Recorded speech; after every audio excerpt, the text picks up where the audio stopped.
When I interviewed him, I was wondering if I put him in a crisis situation, how would that go? And I just asked you directly. I said, Mike, I think you're great for the job. I just have this one concern about how you'd behave in a crisis. You said, a crisis?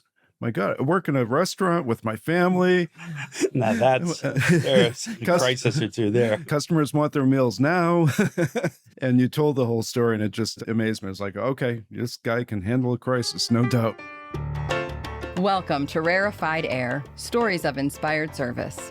Our host, John Paladino, Head of Client Services at InterSystems, will use his 40 years of experience to show you how to build a successful customer service program and highlight stories of innovation with customers. Join us as we explore the past, present, and future of service, from AI's promise to the enduring power of the human touch. Welcome, everyone, to Rarified Air. I'd like to bring truly inspirational people onto this podcast to share with you some of the things I've learned and also to share why I'm so inspired. With me today is Mike LaRocca. Mike's somebody I've known for quite a while. Mike has a huge heart. He's a smart businessman. He takes care of customers, and I can't tell you enough about it. I guarantee this podcast is going to be a lot of fun. Welcome, Mike. Wow, thanks, John. That's quite an intro. Thank you. I held back, Mike. Thank you. So for the listeners, maybe you could just give us a little bit of background. And, you're running your own company. How did you get started? Yeah, so I'm happy to say my journey started with InterSystems, as you know. In fact, John, I'm happy to say you as my hiring manager way back when. I joined InterSystems in November of 95. And since then, I've been on quite a journey of IT, mostly in healthcare, and I'd say connected care solutions kind of in general. And after having a long career at InterSystems for nearly 16 years, I decided to start Ready Computing. So in 2011, I launched Ready Computing, and ever since, the adventures continued, and we've been friends and, family with InterSystems ever since. That's a good way to put it. I feel like it's family too, Mike. I do have a funny story about when you interviewed, but we'll come back to that in a minute. Tell us a little bit about Ready Computing. Well, we mostly focus on integration in the healthcare sector, although that's expanded a bit. So social care is starting to, in a sense, converge with healthcare, and a lot of the work that we're working on now has to do with this convergence and bridging healthcare and social care together, really in pursuit of the whole person care initiative, and making sure that on the clinical side and on the social care side that we're addressing a patient's needs. So we're about 170 people. We're headquartered in New York. Most of the staff is in fact in New York. We do have a small and growing office in the UK. So we're starting to grow internationally, which is pretty exciting. But mostly we're systems integrators that are looking to do good in the universe and connect clinical records and make good use of them. Yeah. And InterSystems is a software company. We're not really a professional services company. So you've really filled a big void and you have a great reputation, not just yourself, but your company as well, Mike. Oh, thanks, John. I really appreciate that. Yeah. So I have to share a funny story. When I interviewed Mike, I know you can't see him, but he's very smart, but very relaxed. And when I interviewed him, I was wondering if I put him in a crisis situation, how would that go? And I just asked you directly. I said, Mike, I think you're great for the job. I just have this one concern about how you'd behave in a crisis. You said, a crisis? My God, I work in a restaurant with my family. Now there's a crisis or two there. Yeah, customers want their meals now. And you told the whole story and it just amazed me. It's like, okay, this guy can handle a crisis, no doubt. I can't believe you remember that after all these years. There's some truth to it. There really is. I feel like everything I learned as a now businessman, I learned making pizzas and serving gelato and Italian ices with my family way back when. You're very service oriented. Yeah, that's what it is, especially in the food business. You're dealing with customers isn't always easy. Yeah. It's a 7-day a week, all holidays kind of job. So you get used to sort of working extended hours, always trying to care for customers, keep customers happy, have the best products you can. But growing up in a small family business like that really did a lot. It was the foundation really where the rest was built on. Hard work and service, right? Absolutely. So you've had some challenges. I'm sure every startup has challenges, and I can't think of any offhand, but there are a lot of startups that are listening on this, and they can learn from your experience. So let's go way back for just a sec. What was the moment you decided to go off and create a a new company? Well, I think I was fortunate to be in a position, mostly in my home state in New York, where I was part of, a technical group of people that would meet around standardizing the way healthcare integrations worked across the state. And I found it fascinating, honestly, because it was a blend of sort of traditional consulting, Mm-hmm. a bit of development, prototyping. You kind of mix it all together, figuring out what the right use cases are Mm-hmm. and going after it. And I think as I started to work through that, I started to realize that it was an opportunity, for me to become a service professional and to start a services-based business, which is where Ready Computing came from. So that took a lot of courage. Yes? It did. It did. Yeah. No, it honestly did. I think it's a matter of sort of jumping into the unknown a bit with the dream. And you have to have passion and never say no. I think you do hit a point where, you hit some points in those early phases where it could be scary, right? And you don't know, and you're sort of fighting for your next customer while you're still working on the existing customer. And I think in a services role, that could be really challenging. But, I would say it took a couple of years, honestly, for things to stabilize a bit, where there was enough of a customer base to kind of bring that foundation to the business. And then we were able to start to focus more and more. I had a really interesting experience because I had the chance to teach in a joint program between Cornell and Columbia universities in New York, Wow. and actually taught HealthShare, which was Wow. fun. Mhm. And my first employee is still with me, and she came out of that class. She was actually one of my students. So back in 2011, I was invited to teach the health IT class. Mhm. There were various tracks. Like one was for managers, one was for privacy and security. I taught the programming track. And over the course of that year, the students built an HIE using HealthShare. Mhm. And it was really fun, I have to say. It was a ton of fun. It was sort of working in a simulation and building a bit of a test harness around, to simulate the inputs and outputs of the HIE. But we went through everything from master patient identity to consent and terminology management, and ultimately creating an aggregate record. And, I was in a unique position to see who the stars were. And That's a great recruiting strategy. it was really good. It worked out great. And you get a chance to learn, from what the students are building and expand your skill set, right? Absolutely. You learn a ton when you teach. I don't know if everyone realizes that, you often we're the students, but not the teachers. But if you ever put yourself out there and teach, it forces you to learn at a different level and to be able to explain things in simple terms and to know what level to sort of direct your presentation at, right? I mean, you can't just go in full force, fire in your eyes and go right into the details, right? You have to start at this higher conceptual level and little by little drill down and sort of test your students. And it's a great learning exercise. It taught me a lot. It really did. So true. You learn by teaching. Absolutely. That's a great point. So as your company was growing and you taking on more and more customers, I'm sure there were tough decisions because you want to get every customer you can. Sometimes it's temptation to overcommit or take on trouble potentially.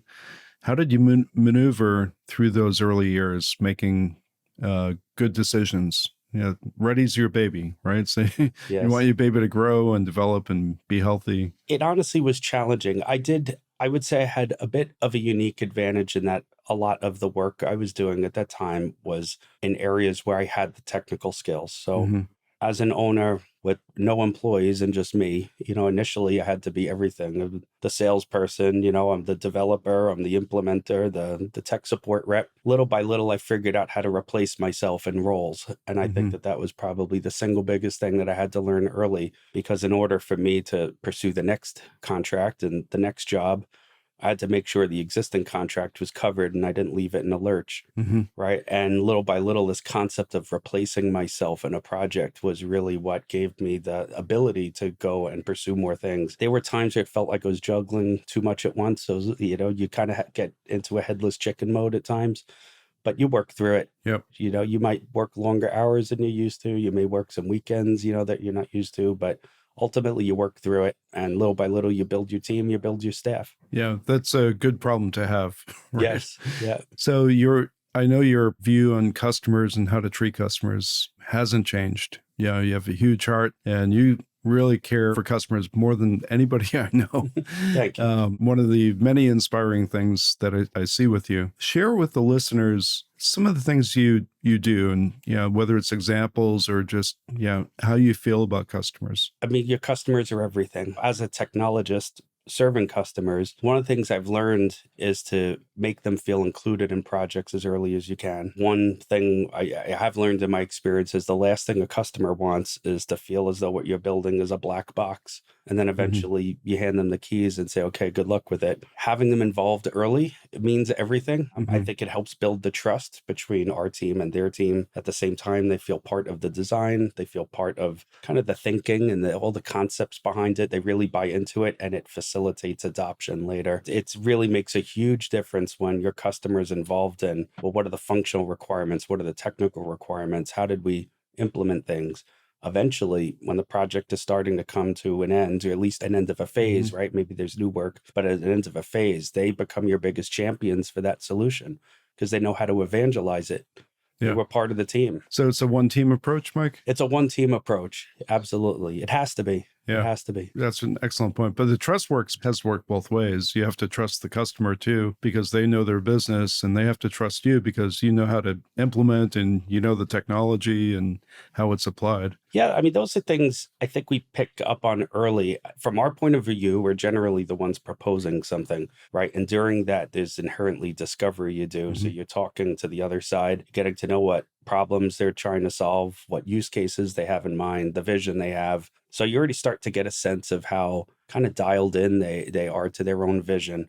And then we tailor the proposal and the solution to that vision, right? And then we participate in it. Once that trust starts to build, we become an extension of their team. We help them refine the vision, refine the use cases, especially based on other experiences we've had where we've implemented. And, eventually it feels like one team and the lines get blurry between each side. And that's what you want. So it's not cookie cutter. It's not playbook. It's people to people. Absolutely. There are certain things that are similar in every project, but there are always things that are different. There's always nuances. Right. But that's the nice thing is even if you use the basic 80-20 rule, 80% of it you've done in other projects. Right. But there's always the 20% that the customer might really have a great idea, a new vision. And that's what makes it fun for us, too, because we could leverage everything we know and it's just sort of cookie cutter kind of work. And then there's other things where we could really start to get creative, too, with the customer and go after the next generation of use cases. So if we think about service going forward, and it's really complicated because there's generative AI. The world around us is changing in many ways. Healthcare, the industry we're both in, is also changing and evolving. If we look ahead 5 years, how do you think service, for the work you're doing, how do you see service changing, or does it not change? Is it just working, with the same principles you have? I don't think the principles change, but absolutely the technology will change. I mean, we see it. Technology's moving at the fastest rate it's ever moved. I mean, it's incredible, really. I mean, with all the advances in AI, we spent a lot of time thinking about how we could incorporate those things into our work. And at least in the healthcare space, I could give you a couple of examples where we see that growing. At least in terms of AI, one of the key things where we can use it for is to help reduce misdiagnosis, right? In a healthcare setting, one of the worst things that could happen is that a patient's misdiagnosed and maybe goes for months and months on a wrong treatment plan, right? And using AI to really sift through all kinds of data, whether it's historical clinical data, maybe data that's been recently assessed with the patient, any new results or test results that come in, taking all of this and being able to process it with AI is actually pretty incredible, because what you can get out of that is it's amazing and it's fast. And you could at least get an idea of what the probable diagnoses are for a particular patient based on history. So Mike, one more time, because you really inspired me in so many ways, but I don't know anybody that has such a big heart as you do. And you project that to your entire company, because I see it with people who work for you. They play off of that. And it's really interesting, and I find it profound. So tell me a little bit about the heart that Ready Computing has. Wow. Well, yeah, I don't know if you know, but we changed our logo recently, and it actually is a heart. Yeah. Really? Yeah, it is. My God. Well, that was not a setup, people. Yeah, I think, I want to feel as though the company and all of its staff, all of its initiatives are sort of oriented at helping people. One thing we even did recently, which is kind of interesting, is we started a foundation, a not-for-profit a foundation that's a bit of sort of a sister organization to Ready Computing called Ready Cares. Huh. I'm not surprised, but I didn't know that. Yeah, it's focused on elevating underserved communities. And we could kind of do that in a couple of ways. One way is to go directly to individuals in need and provide training in IT, help them build a skill, maybe launch a new career, but to, in a sense, teach a trade, and that could grow into a profession and a career. So there's a lot of things we do directly with individuals, but we also have this idea of caring for those who care for us and giving a bit of respite to the caretakers. So the social care workers, the visiting nurses, the physicians that are working in underserved communities, and they themselves sort of need a bit of respite and a bit of support and things that we can do with those individuals so that they can in turn, help others. Mike, that's profound. I am not surprised, knowing you as well as I do. I am not surprised. That's wonderful. And I applaud. I'm sure people listening are applauding, although we can't hear them.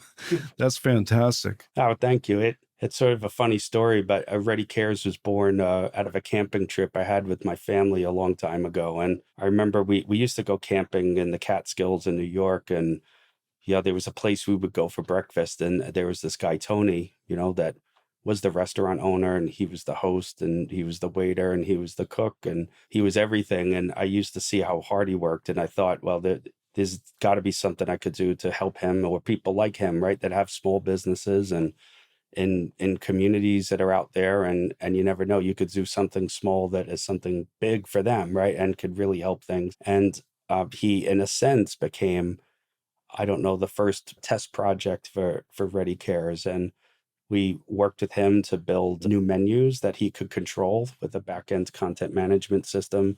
And he could not just produce the print menus that would go in his restaurant, but would also serve a website that we built for him.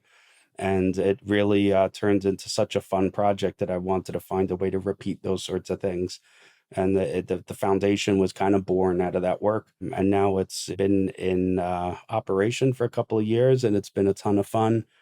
Even this summer, we're running a couple of different programs, but the one that's related most to, I'd say, the IT world is related to training, late high schoolers, maybe recent grads, training in website development and in digital media production and marketing, in a sense to try to catch young adults at a time in their life where they haven't yet set on a career path. And maybe we could influence what that path would be and open up the world of IT to them. Mike LaRocca, this has been fantastic. I know our listeners have enjoyed every second of this, and I really appreciate you being here to share your ethos, how you started a business, and how you take care of customers. Thanks for listening today. If you have any questions or want to hear from a specific guest, email us anytime at InspiredService@InterSystems.com. And when you're ready to unlock the potential of your data and experience the transformative power of support done differently, go to InterSystems.com.